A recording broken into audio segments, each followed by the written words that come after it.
We picked a movie. We did. Miller Yes. suggested this. Yes, I did. Mm-hmm. Last week's episode was titled, Jim May Go from the Penthouse to the Outhouse for this. The movie is called Ford VS Ferrari. Correct. A little bit of backstory on the movie. It grossed $117.6 million at the U.S. box office. Mm-hmm. $225.5 million worldwide. Mm-hmm. 92% score on Rotten Tomatoes, which means it's very highly rated. Mm-hmm. Once again, popular does not equal good. Here we go. Fucktards.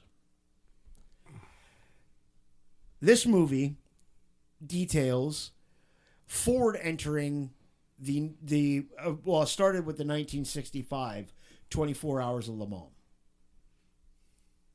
65. Yes. That's the one with Matt. Did it start with Matt Damon? Well, Damon's character, Carroll Shelby, Yes. he's not a character, he's a real person. He was a real person. Carroll yes. Shelby won the 1959 Correct. 24 Hours of Le Mans. Yes, and he got diagnosed with a heart condition. Right, so he couldn't race anymore. Correct. Enter Ken Miles. Yes. British racer, mechanical engineer, all-around miscontent. Your kind of guy. My kind of guy. Well, Played by Christian Bale in the movie. Yes. And I must say, Christian Bale gave a masterful fucking performance. He was nominated for For Best Actor. Yeah, And for a SAG award. yeah. Not for an Oscar. This actually did win 2 Oscars. It did. But they were technical Oscars. Yeah, film editing and sound editing. Yes. It was nominated for Best Picture. Correct. But like Matt Damon plays Carroll Shelby. Mm-hmm. And if you're a car guy, even if you're not a Ford guy, you're gonna know who Carroll Shelby is. Yes. I'm not a fucking car guy, and I know who Carroll Shelby was. Yeah. You know, Shelby American Racing. Mm-hmm. The guy that was behind the Cobra, the Yes. 429 Cobra jet engine. Yes. basically sold sports cars to the stars. Yep. And sold the same sports car to the Same to person stars. twice. Yeah. Well, Carroll Shelby was a bit of a scumbag. well, I don't know. There was parts of the movies that were not entirely true. Well, yeah, it's a movie. But he's not the biggest scumbag in this movie. No, he's not. Christian Bale as Ken Miles, British race car driver who was another one of these endurance race guys. Mm-hmm. So at the time, 1963, I think it was, the Ferrari Motor Company was on its ass. Correct. Ferrari was on its ass. So Lee Iacocca, Local guy. Bethlehem, Lehigh graduate, Lee Iacocca talks to Henry Ford II. Hey, we should buy Ferrari and start our own race team. And Henry Ford and the scumfuck Leo Beebe. Oh, we already have a race team. We race NASCAR. No. You don't get it. Yes. A race team. The 24 Hours of Le Mans. Mm-hmm. Right? So, Henry Ford II gives Iacocca the go-ahead to go to Italy and meet with Enzo Ferrari and Yes. try to broker a deal. Yes. Enzo Ferrari is a scumbag. Yes, he is. Enzo Ferrari is a scumbag.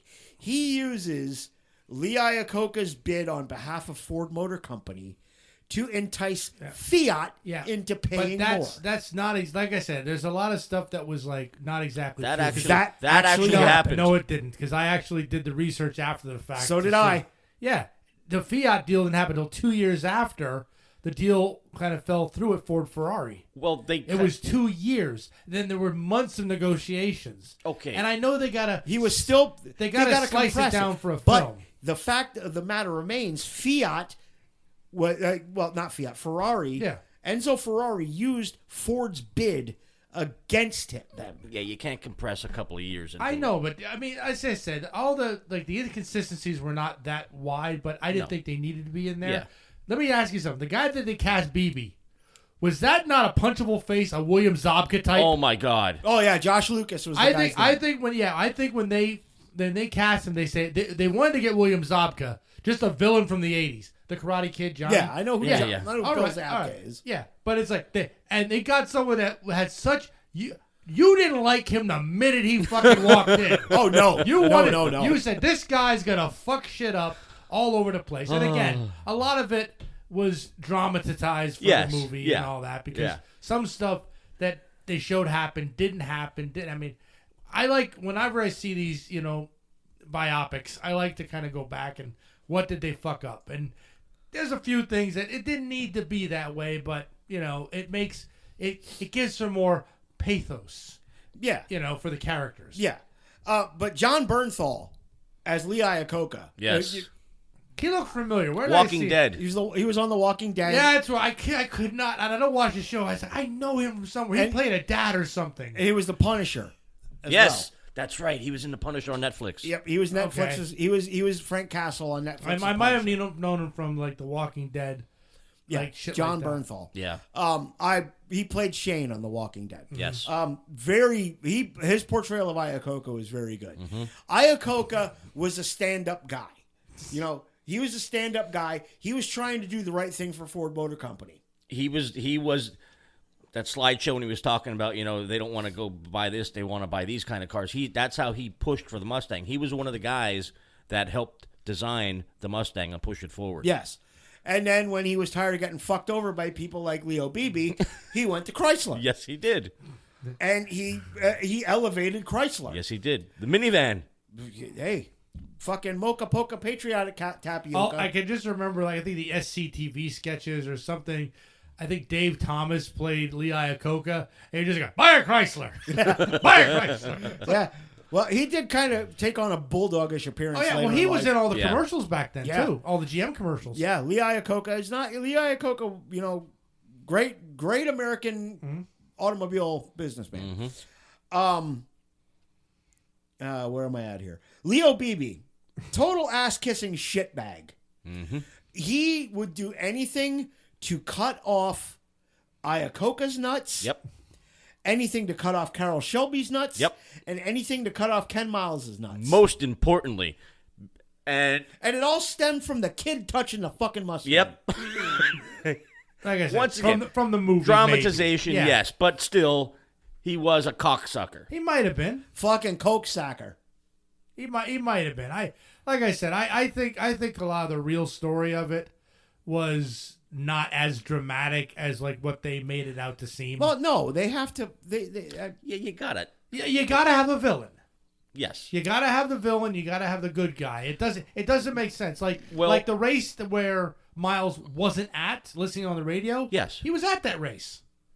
Well, yeah. He went to the 63. Oh. 65. Well, yeah, the first one. He 65, went yeah. to the first one, and the gearbox failed, and all the failings. He also wasn't as big in designing the car as they made it seem. No, He was the test driver, though. But he wasn't like the movie made it out to seem like Lee Miles.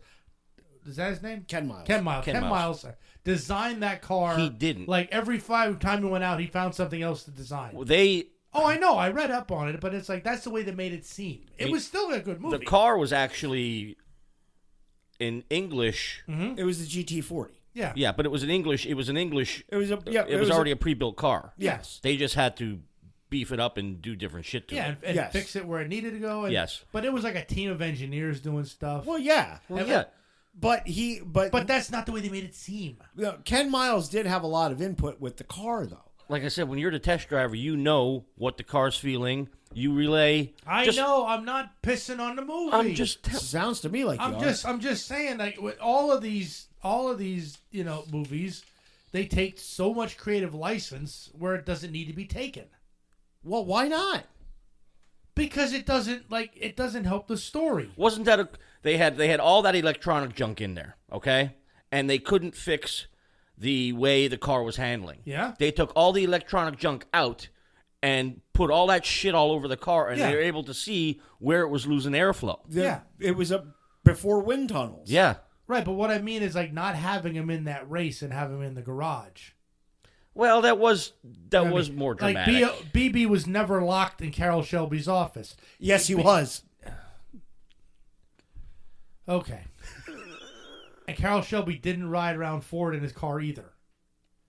the shit didn't happen.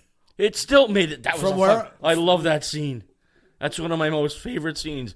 Oh my God! I'm tempted to read the book that this all was based on. No. Well, I don't know. I found things that said that like he actually did lock BB in the office. Yeah, I loved it.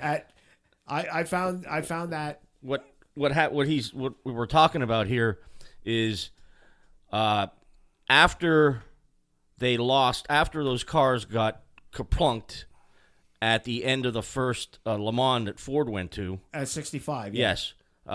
With the brake fade. Yes. Henry Ford actually told Carroll Shelby, give me one reason why I shouldn't fire you right now. And that's when he said about, I saw that envelope pass through 6 or 7 different hands. If you want to win, just put one person in control. And that's when he gave Shelby control of what the hell was going to happen. Yeah, until BB stuck his fucking face That's into right. it again. And then Shelby heard what was going to happen, and he knew Miles was going to get fucked again. Yeah. So he locked, and then he heard Ford was coming. Iacocca gave him the heads up. Yeah. Iacocca gave him the heads up.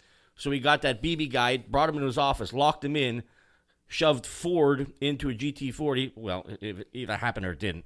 But took him out in a fucking course and basically had him there all by himself saying, look, bottom line is Ken Miles needs to drive this car. Yeah.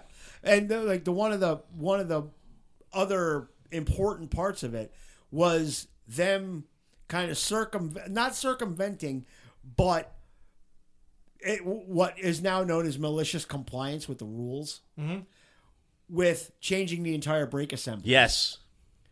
To eliminate the brake fade. Yeah. The brakes are getting too hot. They're too hot. Instead of just changing out one component, change out the entire assembly. Because you weren't allowed to change out components at Le Mans. You had to change assembly. So they had it set up that if the brakes started to go bad, you can just take out the whole fucking front suspension with the rotors and everything on it and put a whole new assembly in. Okay, Brian says, local history. Lee Iacocca was a silent partner owner of Bethlehem Ford for years, until a few years ago when Cuck bought them out. Really? Yeah, I didn't know that. Iacocca's own Yakos, too. Yeah. Yeah. Yeah. It's, I mean, there was a lot of fuckery in the movie. I do agree. But it's a movie. You have to do it. Yeah, I mean, they made it. And as again, they made it seem like it was like one race that was deciding everything when Ken Miles was part of so many, like about 7 or 9 races. Yeah, he did as a driver. So it wasn't like did. I don't think he was ever in jeopardy of not having a job. Well, he was. I mean, he won Daytona. He won the 24 Hours of Daytona. And that fucking guy just sitting there going, everybody does what I do. We're not going this fast, blah, blah, blah, blah. And that's when Shelby came out and said, fucking burn it up. Yeah. Yeah. Gave him the go-ahead to go over 7,000 RPM. Yes. To go past their established red line. Yes. Yeah. And, the reality of it is, nobody knew that car better than Shelby and Ken Miles. Correct. Because Carroll Shelby designed most of the mechanical workings of the car. And Ken Miles logged more time in the seat than anybody else. Yep, they had basically a coned Le Mans course at Los Angeles Airport. At LAX, yep. Yeah, I mean, it's still, even with the inconsistency, it's still a wonderful movie. It really is. I won't go that far. It is. It was. The thing, and the other thing that really, how BB fucked him at the end of the race, when he had a fucking lap lead on everybody. 3-lap lead. 3-lap lead. There was 2 cars on the lead lap. There were 2 cars that were that were at 380 laps. Okay. Or it was. I think they both finished with 380 laps, and that was the Ken Miles team. And who was the second Ford team that got credit for the win? Gurney? No. I know who you're. McLaren. That's it. McLaren. Bruce yes. McLaren. Yes.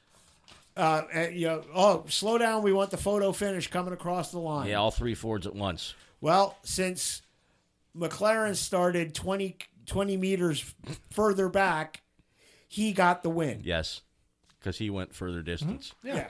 Fucking bullshit. But again, I don't think you can blame BB for that because I think basically.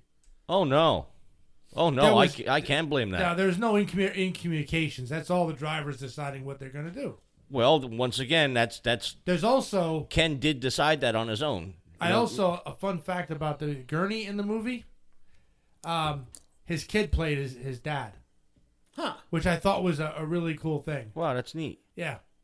Nice. I found out in the casting that let's be honest. I mean, if you're going to be cast in a movie playing your dad in a race movie, it can't be that bad. Yeah.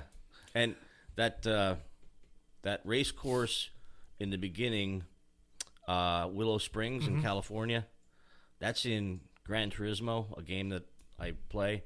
I can... in my mind, I can run that course just in my head right now. The way it's just fucking. That's another reason why me and Jimmy love that movie, because of Willow Spring Raceway. Yeah. Brian says his favorite scene in the movie is when Ford went to Carroll Shelby at the diner and explained to him the situation, saying, "We need you to build us a car to win Le Mans." Oh yeah. And Shelby laughed and said, "Okay, I got 6 months a year." He said, "No, you got 90 days." No, that was Shelby and Miles in the restaurant. He told Ford told Shelby this, and then that's when Shelby pulled Miles in, and they were sitting there having dinner, and yeah, that was, I'm pretty sure, Brian, that was Shelby and Miles talking there at the diner. Yeah. All in all, I'll let you guys go first. I'm going to tell you this is so I took my kid to go see Get the Let Out Saturday night, and we went out to dinner in the afternoon, and we had some time to kill, so I came home, and I watched the movie off and on, and I started the movie at the spot where the lock Cara Shelby in and blah, blah, blah, blah. When I said, okay, come on, we got to go to the concert, he goes, really? I said, don't worry, we'll watch it again over the weekend. He, like I said, he can't get enough of that movie. It's one of my favorite movies. The sound, when I saw that thing in the theater, holy shit, the racing sounds, it was incredible. I can see why it won an Oscar for best sound editing. But okay, yeah, I like it. I would give it 4.5 stars. Yeah, I like racing movies in general. I mean, there's a lot of, I think I might have seen most racing movies that have been out there, even ones that people don't remember anymore, like Six Pack with Kenny Rogers. You know, I love the genre, and I like the racing parts in it. Mm-hmm. The rest of the bullshit, I didn't really need. So, I mean, that's what I rank it on. So, you know, I give it a thumb. Yeah. You know, but it's like, I didn't need, and I know, it's like, I know it's a true story and all that, but it's just, and again, I did not know the story even going into this, but I knew what the ending was going to be. Mm-hmm. Which is like the Titanic. No, but I knew the ending of that. I didn't know how this race ever turned out. I never was interested in this. I'm not a person that likes. I don't watch the 24-hour. Yeah. You know, and all that. Yeah, so I don't know the history. Yeah. But I could telegraph the ending of the movie. If I could telegraph the end of the movie, you know, you have 4 functional brain cells. Anybody could have telegraphed this fucking ending of the movie. We knew it. 4. I have 4. No, I'm not saying you particular. Oh, if you have 4 functional brain cells, you could have telegraphed the ending of this movie. Correct. It's not fucking rocket appliances. Yeah, but again, I looked up more stuff about Ken Miles after the fact. And that's something else we should mention. The movie ends with him, and that actually happened. He's at Willow Springs testing without a fire suit, and car goes boom. Yep, car flipped over, and that was the end of it. Yep. Yeah, well, see, I'm on the opposite end of the spectrum as you. The human parts of the movie I actually quite enjoyed. You know, the interplay of the different characters, I actually did enjoy. The performances were by and large very good. Mm-hmm. To be real, you could have had a potato play Henry Ford II. Yeah. Yep.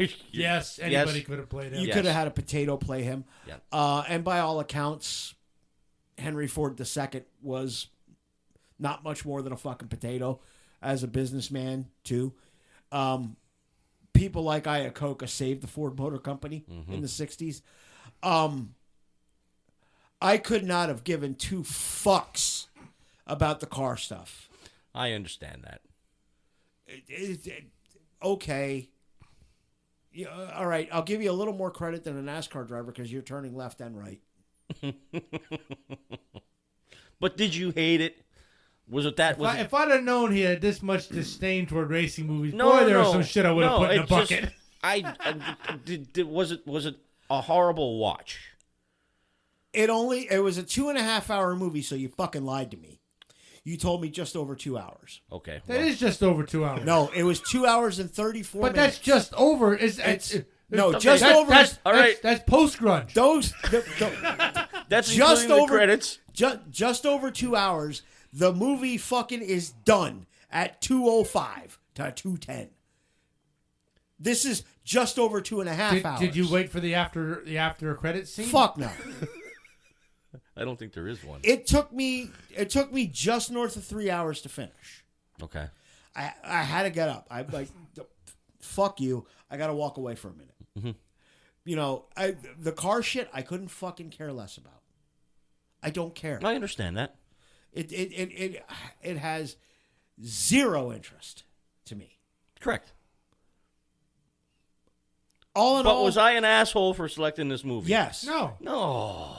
No, you're an asshole regardless. Damn it. That's not nice. I'm not a nice person. It was a fine movie. This is not something I would have seeked out in theaters. I'm not going to buy it and all that other shit. But, I mean, it's not like it was a terrible watch either. Were it not for this fucking clown to my left, I would have never seen this movie, and I would have been okay with that. That being said, I'm going to be generous and give it 3 out of 5 stars. There you go, it's buddy. Better. It's better than some other stuff that I've been watching this It's year. better than the hunk of shit he gave us last time. You are not wrong. What's the hunk of shit he gave us last time? Fistful of dollars. I don't know. For this time, it wasn't too bad. That was fucking terrible. You got bad opinions. No, I have the right opinions. I'm just glad you didn't throw a wrench through the TV. This movie is required watching at his work. You show up in orientation day. Everybody gets their name badge and they sit down and they watch the movie. Honest to God, and Herbie. This is why I'll never work at a Ford dealership. When I knew that you'd be watching that scene where he's fucking with his fucking wrench and he's fucking banging the fucking trunk out to get the fucking luggage in, and then he throws the wrench at fucking Carol Shelby, I'm like, oh, that's Eric. That is Eric right there. It's like, the trunk is. Oh, you mean the trunk? Look at Fitz. Yeah, well, he had to increase the luggage capacity. He did. Take your rule book and shove it up your ass. Yeah, shove it up your arse. Oh God. Yeah, all in all, it wasn't a terrible movie. It was not as bad as I was anticipating it to be, or not as I don't want to say bad because bad's the wrong term. As fucking unpleasant for me to watch as I anticipated it to be. Yeah, it wasn't bad. They were all mainly likable characters, really, except for BB. Yeah. All they need to do is give him some hookers and give him some cocaine. Really make him an asshole. Oh well. Have him slap a hooker around. Let's drive the point home. You're not supposed to like him. Yeah. Well, I mean, you got every once in a while you got to slap a hooker. They might fucking need it. You know what I'm saying? Grand theft. You might have to slap a hooker. You might know what I'm saying. Oh, shit. Here we go again. There's a little CJ for you.